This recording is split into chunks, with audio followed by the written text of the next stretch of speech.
Mari kita berdoa. Terima kasih Tuhan Yesus untuk napas kehidupan yang baru di hari yang baru yang Tuhan berikan kepada kami.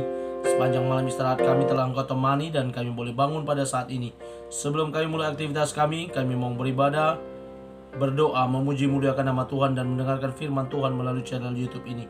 Berbicara bagi kami Tuhan, karena kami telah siap untuk mendengarkan kebenaran firman Tuhan. Dalam nama Yesus kami sudah berdoa dan mengucap syukur. Amin. Shalom ibu bapak saudara terkasih dalam nama Tuhan kita Yesus. Semangat pagi.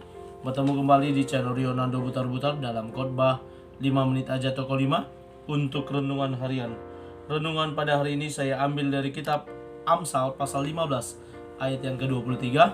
Khotbah ini sama dengan khotbah di tanggal 16 Juli yang lalu, dan ini yang tercatat di Almanak Gereja Huria Kristen Indonesia. Demikian kesaksian firman Tuhan. Seseorang bersukacita karena jawaban yang diberikannya, dan alangkah baiknya perkataan yang tepat pada waktunya. Karena di video sebelumnya sudah ada judul yang berbeda, maka saya pilih judul yang lain dari khotbah pada hari ini. Jawaban yang menyenangkan. Ibu bapak saudara terkasih dalam nama Tuhan kita Yesus, saya pernah mendengar sebuah cerita di sebuah instansi pemerintah. Ada seorang pegawai yang lagi asik dengan gawainya, apakah bermain game atau media sosial, kurang pasti berita tersebut.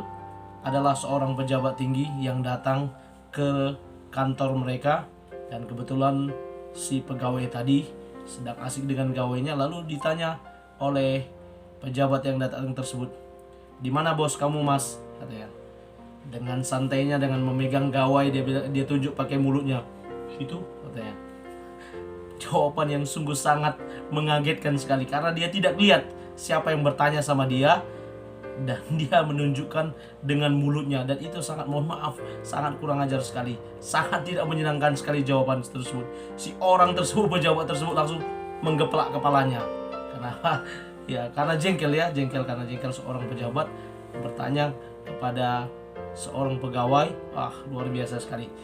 Lalu cerita yang lain, ada seorang bapak yang sudah agak tua pegawai juga bertanya kepada seorang yang sedang asik dengan gawainya. Sama, hanya main tunjuk saja.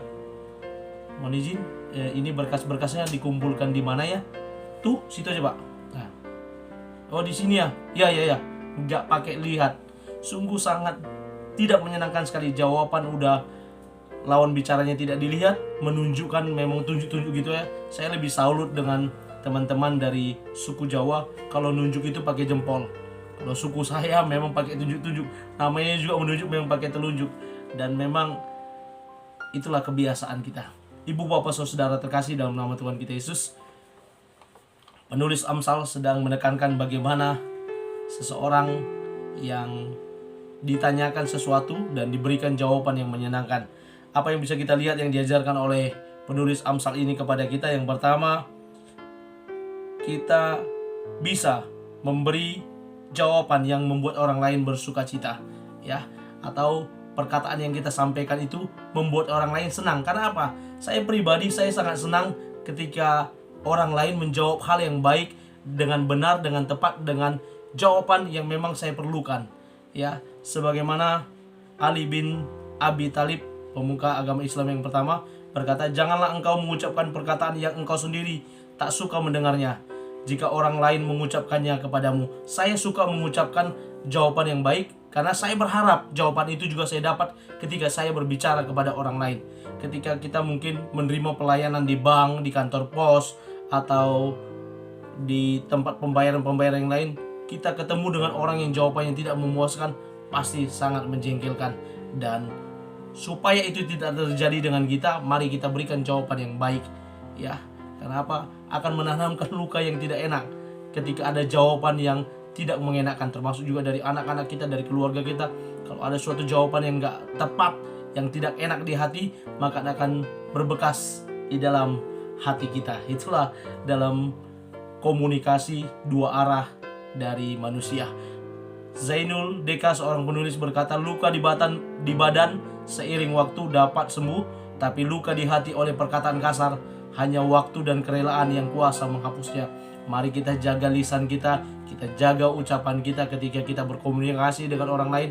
Kita jaga komunikasi kita dengan baik. Kita bangun suatu hubungan yang baik dengan komunikasi yang baik dan benar, memberikan jawaban yang membuat orang lain yang berbicara dengan kita bersukacita, dan kita berbicara tepat pada waktunya, ya, dengan perkataan yang baik dan tepat pada waktunya, karena perkataan itu adalah bagian dari suatu hal yang bisa membuat orang lain senang.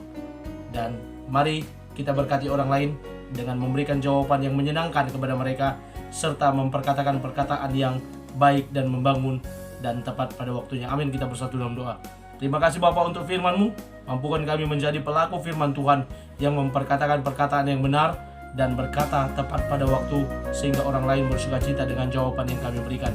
Dalam nama Yesus kami mulai aktivitas kami pada hari ini. Kami berdoa. Amin. Selamat beraktivitas. Tuhan Yesus memberkati. Shalom.